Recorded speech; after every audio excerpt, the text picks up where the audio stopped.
Hello everyone and welcome to Cinderful Gaming. I hope you're all doing well, I hope you're all staying safe, and most of all, I hope you're all fighting that war against the grey. So, we have a Gloomspite Gitz Battletome on the horizon, and for those who watch the channel, you know I have a rather large Gloomspite Gitz army. They're one of my favourite armies to play, and one of my favourite armies to paint and put together as well. I really do enjoy my Gitz army. I've got a bit of a mix of some Trogs, some Squigs, and a decent amount of Grotts at the core of my force. Now, in this video, we're going to go through and talk about 5 things I want to see in the new Battletome for Gloomspite Gitz that I think will help make it a better Battletome. It should come as no surprise that Gloomspite Gitz are not doing well in a competitive sense, and I do even struggle to get out the wins with them. Though, you know, they're not impossible to win with, it should be said, but they definitely are lacking some of the tools that maybe other armies and newer armies of the 3rd edition game have available to them, or even they were lacking in the end of 2nd edition as well. It's been a long time since we've seen them get an edition. I think it was 2019 was the Gloomspite Gitz Battletome, so they are well overdue for a Battletome. In this video, like I said, we're going to talk about 5 things I'd like to see. I'd love to hear everyone else's thoughts and opinions on what you want to see for the Gloomspite Gitz, and some reasons why you want to see this, and reasons why you think it might help in this particular fashion. I don't just outright want to see Gloomspite Gitz get better. They should definitely not be an army that has, you know, super powerful troops outside of things like Trogs and stuff like that. You know, the Grotts should be pretty awful, but they should have utility and they should be winning through sneaky skullduggery. And so, number 1, this should come as no surprise, but a proper allegiance ability that is always active for the army. Now, this has definitely been helped in recent, you know, sort of FAQ updates, but let's talk a little bit first about what the allegiance ability effectively is for the Gloomspite Gitz. They have this thing called the Bad Moon that the Gloomspite Gitz follow, and I really appreciate the narrative of it moving across and doing stuff to the table and affecting different table quarters, but I think maybe this is the wrong way to go about it, because it means we potentially don't have allegiance abilities with Gloomspite Gitz for early parts of the game on the battlefield in particular areas. Now, with the FAQ update they did to it, this now abilities are always active around the Loon Shrine, but I think we could see maybe a change in how we do this. I think maybe, you know, an increasing table, or, you know, something similar to Ideneth Deepkin would be a preferred mechanic on how we could get the Gloomspite Gitz table to work. You know, you can have the Bad Moon rise so that, you know, maybe turn 3 or 4 it's at best, and it starts to wane on turn 5. Or, you know, just steadily increase like Daughters of Cain do. So I think either one of those mechanics is probably the best way to keep the Bad Moon. And, you know, you have this sort of list of, you can go, cool, Moon Clan, Squig, Spider, and maybe we do include Gitmob, because we're going to have Gitmob units now. Maybe, you know, have those parts, or maybe have shamans in there as well, maybe they get affected, and you have, you know, these tables of like, cool, these different units get bonuses and they get better over the course of the game. It could be really interesting, and I think that sort of version would make it unique, that, you know, the shamans, maybe they start off only getting +1 to dispel turn 1, then it goes to +1 to dispel and unbind, and maybe, you know, on the turn wherever it's highest, actually get an extra cast. There could be, you know, a whole bunch of interesting things, and this could allow you to remove rules of War Scrolls. Maybe the Fungoid Cave Shamans once per game casting, you know, double cast rule could be removed, because that could be the rule of all Gloomspite Gitz Shamans will get an extra cast on turn 4, or something like that. You know, an upgrading chart that maybe, you know, goes forward and wanes a bit, or maybe it's more steadily slower increasing buffs. I think that is a better way to show the moon moving over the table than this random sort of hitting different points of the table at once. Number 2, Skraggrott the Loon King to become a Warmaster. Now, Skraggrott's big thing is he can fluctuate the moon at the moment. And we just talked about maybe changing the moon mechanics, so maybe Skraggrott's rule around that needs to change as well. Maybe, you know, he can manipulate the fact that you can maybe count a turn earlier on your moon, or, you know, the moon shines its brightest for an extra turn, depending on which way we sort of do the mechanic, would be really interesting. But I think Skraggrott to become a Warmaster is, you know, something that needs to happen. He has to be the general to be able to do this, and so maybe, you know, him always being counted as a general is a way to make that rule always in effect. He's also, you know, supposed to be like one of the big sort of names in Destruction. Yes, he's not super powerful, you know, combat-wise like someone like Godrak or Kragnos, but he certainly should be a Warmaster, I think. You know, know, he is that sneaky Git. He is the sort of main leader of the goblins and all the underground forces of destruction. I feel more than anything, he is one of the characters that really deserves to be a Warmaster unit.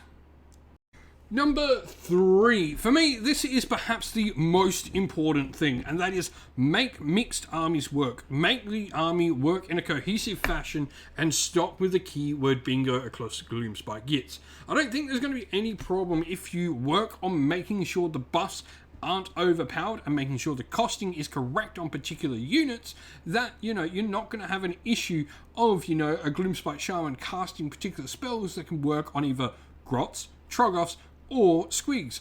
All those units should be performing different roles, and I think, you know, you're generally going to look at debuffing your opponent when they're fighting your big hordes of Grotts, which are there to sort of soak up the damage. You should be then powering up your other units like Trogs, Squigs, and Spiders to go do their thing.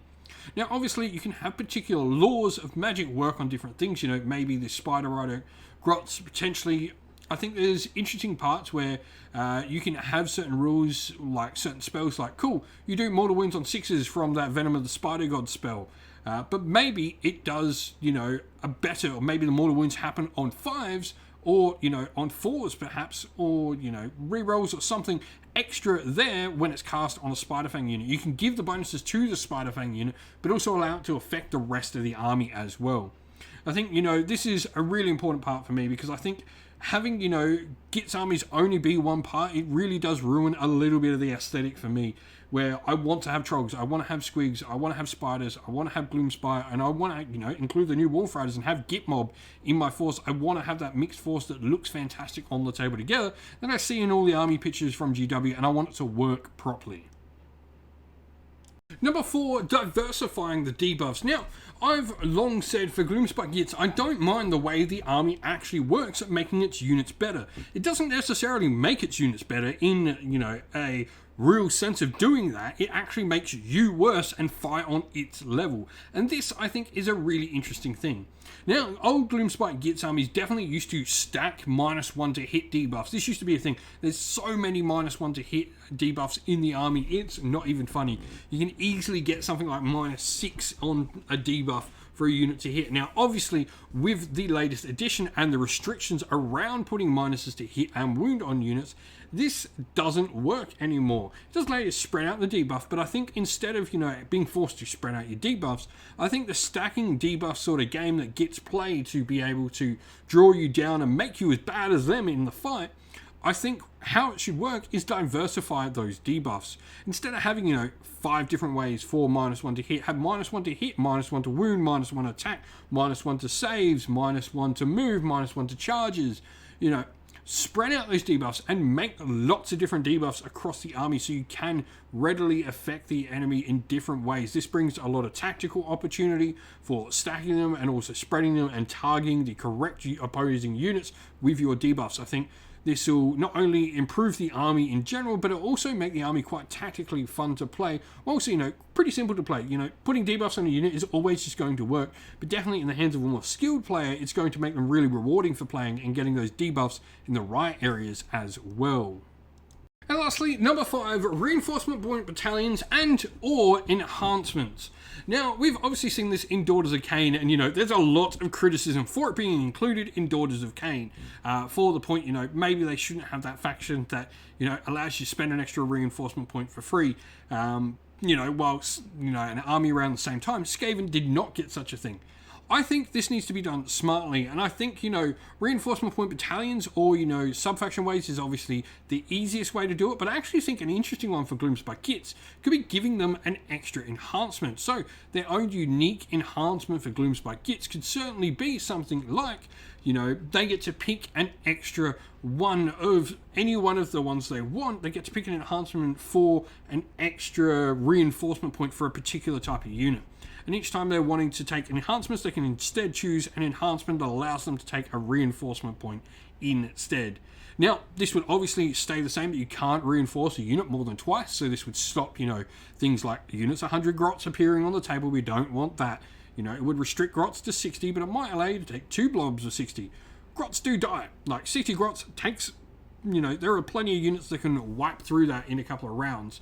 But, I think this is definitely something the Gloomspite Gitz really need, and if any army deserves it, it's definitely them, and Skaven, honestly, probably should have got something similar. But that is 5 points I would like to see for Gloomspite Gitz in a new Battletome. Obviously, the Battletome is already written at this point. We know it's coming out, so, there's not too much that can be done about that. But I think these are all valid things I would like to see in said Battletome. What do you want to see in a new Battletome for Gloomspite Gitz? I'd love to hear from everyone down in the comments below. And so that is the end of the video. We hope you all enjoyed it. If you did, please don't forget to leave a like and subscribe to the channel. If you haven't already, come and join our Discord and join in the conversation there. We chat all things wargaming and other things besides as well. If you'd like to do that, you can come join via the descriptions linked to the server. Now, also linked down in the video's description is the best ways to support the channel via Patreon or YouTube members, or indeed grabbing some merch from our merch stores on either Teespring or on Ko-fi. As a special thank you to everyone who does support the channel on Patreon and YouTube members, we'd like to give you all a shout out. So, thank you to our Patreons, Christian Weir, Soren, Kenny Lyle, Alder and Shot First, Andrew Bowen, Nathan Fee, The Rising 8, Q Dynamic, Anthony B, JJ Austrian, Average Wargamer, Domir, Mark Harvey, James Cater, Bloobs, Benjamin Swallows, Red Martin, Aaron DeHaven, Kevin Bowman, and Iron Grinch. And a special thank you to our YouTube members, Green Roots Gaming, Ronya, Lock Lorick, The Johnny84, David Ellsworth, Wolfric Nick, Broken Chef, Ariana Edwards, Revenar, Pink Nico Fire, Robin Mankiller, Monty Tabletop Terrain, John Castle, Davis Weir, and James South. Lastly, a special thank you to Lady Witchfox Art, who does all the amazing artwork for the channel as well. Couldn't do this without you. Thank you all to everyone for watching once again. Don't forget to like and subscribe and drop a comment down below. Stay safe, stay well, and most of all, keep fighting that war against the Grey. Ciao for now.